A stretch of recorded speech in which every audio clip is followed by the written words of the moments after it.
Good morning traders. आज हो रहा है 23 नवंबर और आप लोग का स्वागत है फिर से और एक वीडियो में।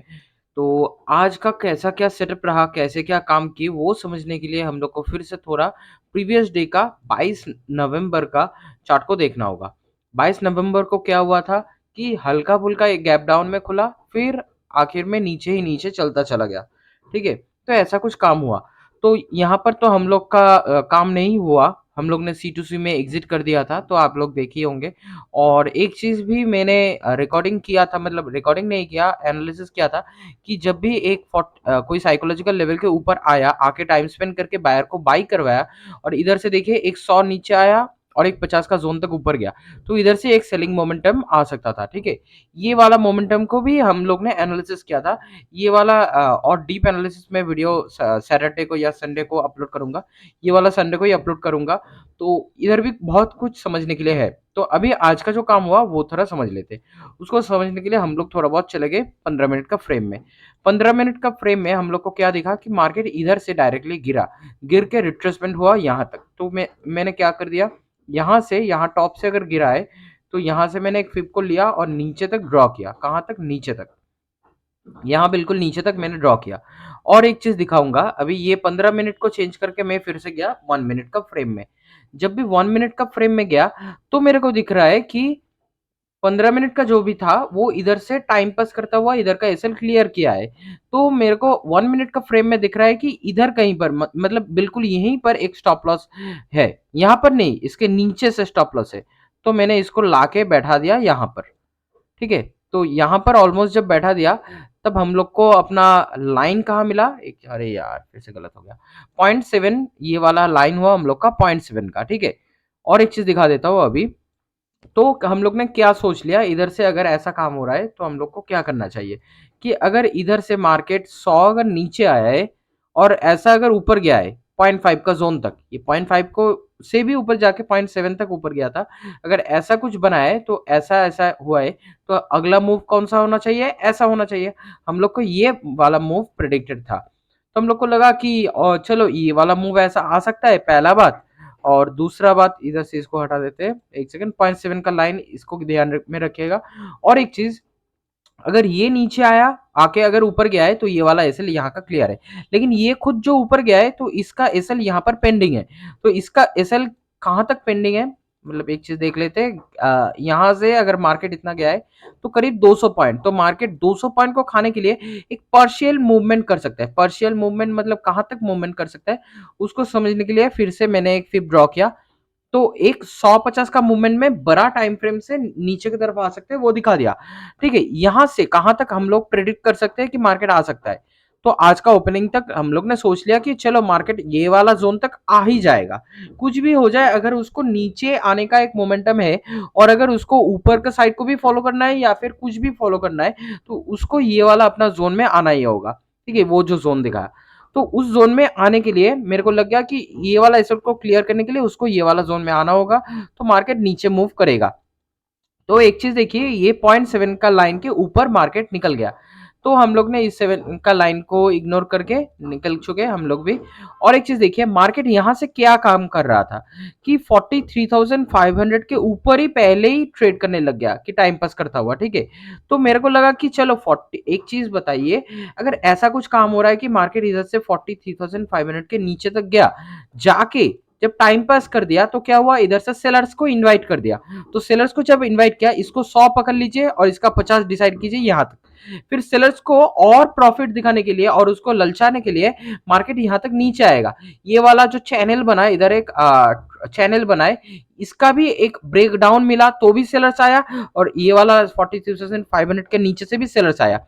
तो इधर से सब सेलर्स एक्टिवेट हो गए और हम लोग को क्या मिल गया, 100 ऊपर गया 50 नीचे आया।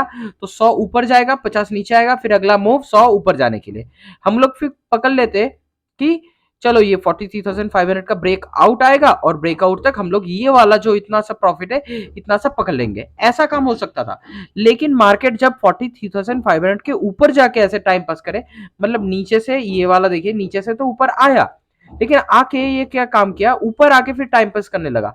तो यहां से क्या काम हो सकता है, इसके ऊपर आ रहा है मतलब बायर्स को एक्टिव कर रहा है, तो हम लोग कैसे बाय कर सकते हैं, मतलब अटपटा सा मूवमेंट आ रहा था, तो हम लोग इसीलिए यहाँ पर रुक गए। काम नहीं किया, ठीक है। और ऑप्शन भी हम लोग को साथ नहीं दे रहा था वहां पर एंट्री करने के लिए, तो अटपट से मूवमेंट था, तो हम लोग रुक गए वहां पर।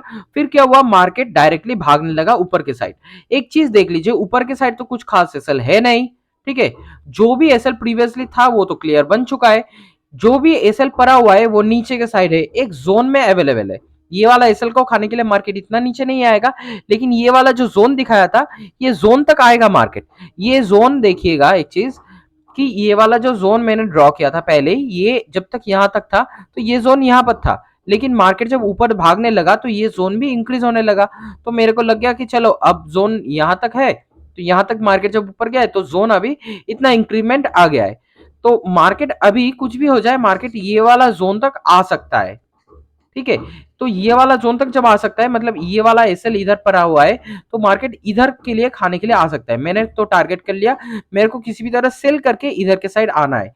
लेकिन एक चीज दिखा देता हूं कि ये सेल किया, लेकिन ये वाला जोन तक तो आया नहीं। आप लोग बोलिएगा हाँ भाई मेरे को पता है कि आया नहीं, लेकिन मैंने क्यों वहां तक ही किया। एक चीज ध्यान से देखिए, यहाँ पर एक ग्रीन मोमेंटम है अच्छा खासा स्ट्रॉन्ग, तो मैंने इस ग्रीन मोमेंटम को फॉलो किया एज पर 100, मतलब 100 इसको अनुमान किया। तो अगर इसको 100 अनुमान करूंगा तो यहां से मैंने एक फिब को ड्रॉ किया, कहां तक ड्रॉ किया, यहां तक ड्रॉ किया, और यहां पर कब तक आएगा, 0.6 का जोन तक आएगा। तो बिल्कुल देखिए मैंने यहां तक टारगेट किया, कितना पॉइंट टारगेट किया, मैंने 60 पॉइंट को टारगेट किया, 60 पॉइंट का रिस्क था, 60 पॉइंट को टारगेट किया यहां तक, क्योंकि 0.6 का जोन यहां पर आ रहा है तो मार्केट यहां को खाने के लिए आ जाएगा। तो मैंने बिल्कुल इसी को टारगेट किया और इधर तक मार्केट आया, फिर ऊपर निकल गया। क्यों ऊपर निकल गया, फिर से 43,500 से बाई करवा के बायर्स को एक्टिवेट करवा दिया, और ये वाला 150-100 का मोमेंटम को भी फॉलो किया करता हुआ इधर से फिर बाई में गया। लेकिन एक चीज बताइए, इधर से जिसने भी बाई किया होगा 43,500 को सपोर्ट अनुमान करके, जिसने भी बाई किया होगा उसको क्या मार्केट छोड़ देगा। तो इसीलिए ऊपर जाके जब इसका भी हाई का ब्रेकआउट करवा दिया, तो सारे तरीके से बायर्स को एक्टिवेट करवा के फिर ये नीचे आने लगा, ठीक है। तो इसीलिए फिर नीचे आने लगा। मार्केट का हर एक मूव क्यों होता है, आप अगर उसको समझ गए तो मार्केट को आप पूरा समझ चुके होंगे, ठीक है। तो यही बात मेनली होता है। तो यहां पर और एक चीज दिखा देता हूं कि हम लोग ने इस मोमेंटम को कैसे पकड़ा, कि ऊपर के साइड कुछ ऐसा लेवल नहीं था, तो यहां पर भी इस रेड में भी एंट्री कर सकते थे, यहां पर भी, यहां पर भी। तो बिल्कुल यहां पर ही हम लोग क्यों एंट्री किए, इसको समझने के लिए थोड़ा ऑप्शन डेटा में हम लोग को देखना होगा। ऑप्शन सेलिंग में क्या हो रहा था तब, एग्जैक्टली ऑप्शन सेलिंग में हायर हाई में लगा हुआ था, तो मार्केट कभी भी एक सेलिंग मोमेंटम दे सकता था, ठीक है। उसका हाई ब्रेकआउट करके बैठा हुआ था, तो इसीलिए हम लोग ने वही उसी वक्त पे ऑप्शन बाइंग में देखा, ऑप्शन बाइंग में देखा, इसका लो का भी ब्रेकडाउन है, तो इधर से भी कोई ना कोई ग्रीन कैंडल में हम लोग को एंट्री मिल ही जाएगा। तभी एंट्री बनाने के लिए हम लोग ने ग्रीन कैंडल को फॉलो करना शुरू किया। ये वाला ग्रीन कैंडल में हम लोग को, यहाँ वॉल्यूम को ध्यान दीजिएगा, यहाँ पर वॉल्यूम नहीं है तो एंट्री नहीं बना, इधर भी वॉल्यूम नहीं है तो एंट्री नहीं बना। लेकिन नॉर्थ ईस्ट का ये वाला जो कैंडल है, यहाँ पे वॉल्यूम है तो एंट्री क्यों नहीं बना।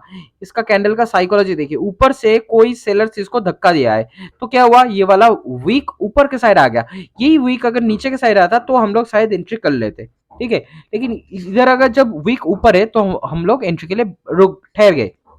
और एक चीज देखिए, अभी इधर आप आइए आपका इंडेक्स के चार्ट में, इंडेक्स में ये वाला कैंडल ग्रीन है। अरे भाई कैसे पॉसिबल है, इधर अगर पुट में ग्रीन है तो इंडेक्स में रेड बनना चाहिए, कैंडल पूरा उल्टा उल्टा है, तो हम लोग रुक गए, उधर काम नहीं किया।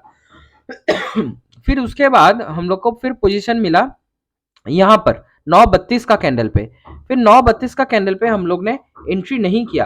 क्यों, देखिए आपका ये वाला जो है, मतलब हम लोग का इंडेक्स में देखिए 9:32 का ये वाला कैंडल है, इसमें कहाँ वीक है, नीचे के साइड वीक है, मतलब क्या बायर्स इसको पुश किया है, तो इसका कैंडल साइकोलॉजी ढंग का नहीं है, तो फिर से ठहर गए। फिर मार्केट थोड़ा बहुत और ऊपर गया, इधर भी देखिए मार्केट फिर थोड़ा बहुत क्रिंच मोमेंटम किया, नीचे आया, तो हम लोग को इधर भी एक मोमेंटम मिला 9:34 पे, ठीक है। 9:34 पे मोमेंटम मिला हम लोग को प्रॉपरली एंट्री बनाने के लिए यहाँ पर। लेकिन भाई इधर कैसे पॉसिबल है, 9:34 पे यहाँ पर ग्रीन क्यों है, अगर पुट में अगर ग्रीन है तो इंडेक्स में रेड आना चाहिए ना, तो सिंक्रोनाइज नहीं था, तो यहाँ पर 9:34 देखिए, यहाँ पर 9:34 में यहाँ पर ग्रीन है तो यहाँ पर रेड आना चाहिए था, तो चार्ट सिंक्रोनाइज नहीं था, तो इसलिए फिर से ठहर गए। फिर अगला वाला कैंडल में भी ठहर गए, तो यहाँ पर हम लोग ने बिल्कुल एंट्री बनाया 936 का क्लोजिंग पे, 936 का बिल्कुल क्लोजिंग पे हम लोग ने एंट्री बनाया। भले ही कि आपका इंक्रीजिंग वॉल्यूम नहीं था, लेकिन ये वाला कैंडल तो ढंग का था, कैंडल साइकोलॉजी भी मिल रहा था, इंडेक्स भी मिल रहा था, इधर भी वॉल्यूम भी अच्छा खासा आ ही गया पिछला का साइड में। तो इसीलिए हम लोग ने एंट्री बना लिया। अगर इसको भी अगर मान लेते कि नहीं पहले इंक्रीजिंग वॉल्यूम आने दो फिर काम करेंगे, तो पोजीशन नहीं मिलता। ठीक है, तो इसीलिए यहाँ पर हम लोग ने एंट्री बनाया, और एंट्री बनाने के बाद देखिए मार्केट थोड़ा बहुत तो ऊपर गया।